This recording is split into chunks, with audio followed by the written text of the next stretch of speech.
ലോകത്തിന്റെ നായകൻ മുഹമ്മദ് മുസ്തഫ സല്ലല്ലാഹു അലൈഹി വസല്ലമ തങ്ങളുടെ ചരിത്രത്തിന്റെ 5-ാം ഭാഗമാണിത്. ഹാരിസ് പുറപ്പെട്ടിരിക്കുന്നു. മടങ്ങി വരട്ടെ. അതിനെത്ര നാൾ കാത്തിരിക്കണം? പോയി വരാൻ ദിവസങ്ങൾ പിടിക്കും. അബ്ദുൽ മുത്തലിബ് ചിന്തയിൽ മുഴുകി. വെറുതെ അദ്ദേഹം പിതാവിനെ കുറിച്ചോർത്തു. മക്കയുടെ പ്രിയങ്കരനായ നേതാവായിരുന്നു ഹാഷിം. ആളുകൾ പിതാവിനെ കുറിച്ച് ഇന്നും അഭിമാനപൂർവ്വം സംസാരിക്കുന്നു. തനിക്ക് പിതാവിനെ കണ്ട ഓർമ്മയില്ല. ഉമ്മ വിവരിച്ചു തന്ന ഓർമ്മയേ ഉള്ളൂ. ഇതുപോലൊരു യാത്രയിൽ ബാപ്പാക്കും രോഗം വന്നു. തുടർന്ന് മരുഭൂമിയിൽ മരണം അദ്ദേഹത്തെ തേടിയെത്തി. ഉമ്മ പിതാവിനായി കാത്തിരുന്നു. കരഞ്ഞു കരഞ്ഞ് കണ്ണീർ വറ്റി. ബാപ്പ വന്നില്ല. ഒടുവിൽ ആ ദുഃഖവാർത്തയെത്തി. ഇനിയൊരിക്കലും ബാപ്പ മടങ്ങി വരില്ല. മരിച്ചവർ മടങ്ങി വരാറില്ലല്ലോ. ഉമ്മയെപ്പോലെ ഇവിടെ ഇതാ ഒരു പെൺകുട്ടി കാത്തിരിക്കുന്നു. എന്റെ ഉമ്മയുടെ അതേ അനുഭവമാണോ ഈ കുട്ടിക്കും? എന്റെ റബ്ബേ, പൊന്നുമോനെ, നീ മടങ്ങി വരില്ലേ? ഈ പെൺകുട്ടിയുടെ കണ്ണീർ എങ്ങനെ അടക്കും? അദ്ദേഹം ദുഃഖം കൊണ്ട് പുകയുകയാണ്. എന്ത് വാർത്തയുമായിട്ടായിരിക്കും തന്റെ മകൻ മടങ്ങിയെത്തുക? നരച്ച താടിയിൽ കണ്ണുനീരിന്റെ നനവുടങ്ങിയിട്ടില്ല. ദിവസങ്ങൾ അങ്ങനെ കടന്നുപോയി. ഹാരിസ് യസ്രീബിലെത്തി. എല്ലാ മുഖങ്ങളും മ്ലാനമായിരിക്കുന്നു. ഇവിടെ എന്റെ അനുജൻ, ഇവിടെ അബ്ദുള്ള? ഹാരിസ് വെപ്രാളം നിറഞ്ഞ ചോദ്യമുയർത്തി. അതാ അവിടെ ഒരാൾ ചൂണ്ടിക്കാണിച്ചു കൊടുത്തു. ഒരു പുതിയ ഖബർ. ഹാരിസ് ഖബറിനരികിലേക്ക് നടന്നു. അടങ്ങാനാവാത്ത ദുഃഖം, കണ്ണുനീർത്തുള്ളികൾ ഖബറിന് മുകളിൽ വീണു ചിതറി. എന്റെ പൊന്നുമോനെ! ഹാരിസ് നിയന്ത്രണം വിട്ട് നിലവിളിച്ചു പോയി. ബന്ധുക്കൾ ഓടിയെത്തി. ഹാരിസിനെ അകത്തേക്ക് കൊണ്ടുപോയി ആശ്വസിപ്പിച്ചു. കഴിയുന്നതൊക്കെ ഞങ്ങൾ നൽകി, മരുന്നുകൾ നൽകി, നന്നായി പരിചരിച്ചു. ഒരു ഫലവും ഉണ്ടായില്ല. ബന്ധുക്കൾ സംഭവങ്ങൾ വിവരിച്ചു. ഷെയ്ബ ഇതെങ്ങനെ സഹിക്കും? അവർക്കിന്നും അബ്ദുൽ മുത്തലിബ് ഷെയ്ബയാണ്. അവിടുത്തെ വൃദ്ധന്മാർ അബ്ദുള്ളയുടെ ഖബർ കണ്ട് നെടുവീർപ്പിട്ടുകൊണ്ട് പറഞ്ഞു, സെൽമയുടെ പേരക്കുട്ടി. ഹാരിസ് ശക്തി വീണ്ടെടുത്തു. പതറിപ്പോകരുത്. ഇനിയും ഒരുപാട് യാത്ര ചെയ്യാനുണ്ട്. ക്ഷീണമൊന്നടങ്ങിയാൽ മടക്കയാത്ര, മക്കയിലേക്കുള്ള മടക്കയാത്ര. ബാപ്പയും ആമിനയും കാത്തിരിക്കുകയാണ്. ഞാൻ വൈകുന്നില്ല. ഹാരിസ് ബന്ധുക്കളോട് യാത്ര ചോദിച്ചു. അവസാനമായി അദ്ദേഹം ഖബറിനരികിൽ വന്നു നിന്നു. കൊച്ചനുജ, ഞാൻ പോവുകയാണ്. നമ്മുടെ പിതാവ് ഉത്കണ്ഠയോടെ കാത്തിരിക്കുന്നു. പിന്നെ നിന്റെ പ്രിയപ്പെട്ട ആമിനയും. ഞാൻ അവരോട് എന്ത് പറയും? ഹാരിസ് മക്കയിലേക്ക് മടങ്ങി. യസ്രീബുകാർ ആ പോക്ക് നോക്കി നിന്നു. എങ്ങനെയാണ് ബാപ്പയെ നേരിടുക?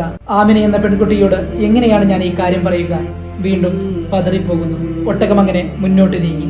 മരിക്കുമ്പോൾ അബ്ദുള്ളക്ക് കഷ്ടിച്ച് 20 വയസ്സേ ഉള്ളൂ. ആമിന അതിനേക്കാൾ പ്രായം കുറവുള്ള പെൺകുട്ടിയും. താൻ ഗർഭിണിയാണെന്ന തോന്നൽ തന്നെയില്ല. സാധാരണ ഗർഭിണികൾ അനുഭവിക്കുന്ന ഒരു പ്രയാസങ്ങളും തോന്നുന്നില്ല. ഉറങ്ങുമ്പോഴാവട്ടെ ആനന്ദം നൽകുന്ന സ്വപ്നങ്ങൾ. ആരോ തന്നോട് സംസാരിക്കുന്നത് പോലെ ഒരു തോന്നലല്ല, ശരിക്കും സംസാരിക്കുന്നു. നീ ഗർഭം ചുമന്നത് ഈ സമുദായത്തിന്റെ നായകനെയാകുന്നു.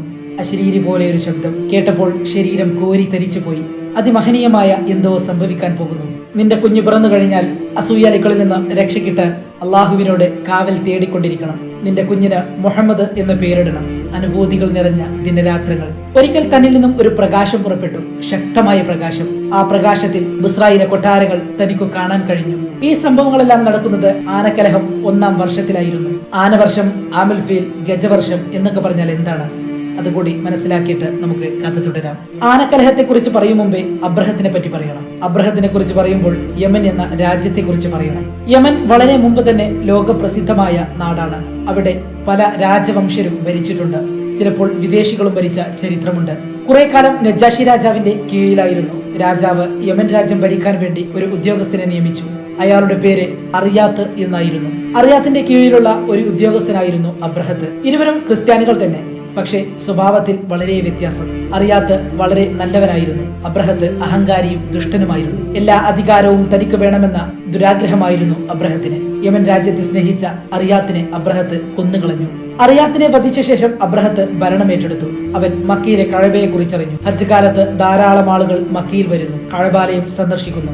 അബ്രഹത്തിന് വല്ലാതെ അസൂയ വന്നു. അതുപോലൊരു ദേവാലയം എനിക്കും പണിയണം. ജനങ്ങളോട് അവിടെ വന്ന് ആരാധിക്കാൻ കൽപ്പിക്കണം. ആരും മക്കയിൽ പോകരുത്. മക്കയുടെ പ്രസിദ്ധി തന്റെ പട്ടണത്തിനും കിട്ടണം. അബ്രഹത്ത് കലാകാരന്മാരെ വിളിച്ചു വരുത്തി. ആശാരിമാരെയും കെട്ടിട നിർമ്മാണ വിദഗ്ധരെയും വരുത്തി. ശില്പികളെ വരുത്തി. വലിയൊരു ദേവാലയത്തിന്റെ പണി തുടങ്ങി. ശില്പ സൗന്ദര്യം വഴിഞ്ഞൊഴുകുന്ന ദേവാലയം ഉയർന്നു വന്നു. ഈ വർഷം ഹജ്ജ് കാലത്ത് എല്ലാവരും ഇവിടെ വരണം. ആരും മക്കയിലേക്ക് പോകരുത്. നാട് മുഴുവൻ അദ്ദേഹം പ്രചാരണം നടത്തി. അബ്രഹത്ത് കാത്തിരുന്നു. ആ കൊല്ലത്തെ ഹജ്ജ് കാലം വന്നു. എല്ലാവരും മക്കയിലേക്ക് തന്നെ പോയി. അബ്രഹത്ത് അപമാനിതനായി. ആരും അയാളുടെ കൽപ്പന വകവെച്ചില്ല. ക്രൂരനായ അബ്രഹത്ത് പ്രതികാര ചിന്തയിൽ വെന്തുരുകി. തകർക്കണം, കഅബയെ തകർക്കണം, എന്നാലേ ഈ ദേവാലയത്തിലേക്ക് ആളുകൾ വരികയുള്ളൂ. വമ്പിച്ചൊരു സൈന്യത്തെ അദ്ദേഹം തയ്യാറാക്കി. മുമ്പിൽ ആനപ്പട. ധാരാളം ആനകൾ മക്കത്തേക്ക് നീങ്ങി. വഴിനീളെ ആക്രമണങ്ങൾ അഴിച്ചുവിട്ടുകൊണ്ടുള്ള യാത്ര. ധിക്കാരിയുടെ പട മക്കയുടെ അതിർത്തിയിലെത്തി. മക്ക നിവാസികൾ ഭയന്ന് വിറച്ചു. അബ്രഹത്തിന്റെ വലിയ സൈന്യത്തെ നേരിടാനുള്ള കഴിവ് അബ്ദുൽ മുത്തലിബിനുണ്ടായിരുന്നില്ല. മക്കയുടെ നേതാവായ അബ്ദുൽ മുത്തലിബ് പറഞ്ഞു, ഇത് അള്ളാഹുവിന്റെ ഭവനമാണ്, ഇതിനെ അവൻ സംരക്ഷിക്കും, ഒരാൾക്കും അത് തകർക്കാനാവില്ല. അള്ളാഹുവിനെ ആരാധിക്കാൻ ഭൂമിയിൽ ആദ്യമായി നിർമ്മിക്കപ്പെട്ട ദേവാലയമാണിത്. ആനപ്പട കഅബാലയത്തിന് നേരെ നീങ്ങി. പെട്ടെന്ന് ആകാശത്ത് ഒരുതരം പക്ഷികൾ പ്രത്യക്ഷപ്പെട്ടു. അവയുടെ ചുണ്ടിൽ ചെറിയ ചെറിയ കല്ലുകൾ. ആ കല്ലുകൾ താഴേക്കിട്ടു.